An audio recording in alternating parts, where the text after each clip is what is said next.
Okay, presentation number 7 is entitled Where to Spend Your Time, and it has to do with the time management aspect of your network marketing business. So take a look at the graph below. It lays out where you should be spending your time.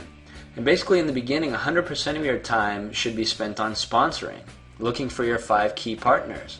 And as time goes on and you start to begin to find these partners, your shift is going to have to focus from 100% of the time sponsoring to helping to develop your partners and build that depth. So we'll go into that a little further. You might be saying, what about the training? In the previous presentations, one of the most important aspects of your first month training is prospecting with your upline. That's how you're going to train, is by learning how to prospect. And as a byproduct, you'll bring on prospects.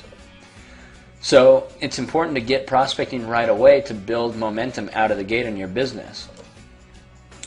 So as time goes by, the amount of time you spend sponsoring people will drop off. And this is because all of a sudden you'll begin to have your first serious person, and then 2 serious people, 3 serious people, 4. And when you have your 5 serious partners, you'll have to shift your focus from sponsoring to spending time building depth with your 5 key partners. So if you want to look at this in a linear fashion, in the beginning with no partners, you've got 100% of your time looking for partners. When you bring on one partner, 20% of your time should go to him. 2 partners, 40% should go to those 2 partners. 3 partners, 60%. 4 partners, 80%, and 20% recruiting and sponsoring. And in the end, once you have your 5 partners, you should be drastically reducing the amount of prospecting you're doing and do a lot more working with your 5 key partners individually. At this point, spend your time teaching and reaching for that bedrock. Teach your people to sponsor. Then teach them to teach their people to sponsor. And when they go 3 to 4 levels deep and no longer need your help, you can offer the opportunity to work with you to a new prospect. In other words, once they're independent, once one of your 5 is independent, they can break off and you basically can bring on another one to fill out your 5 that you work with. For ongoing maintenance, when you have your 5 serious people, you should be spending about 95% of your time working with them.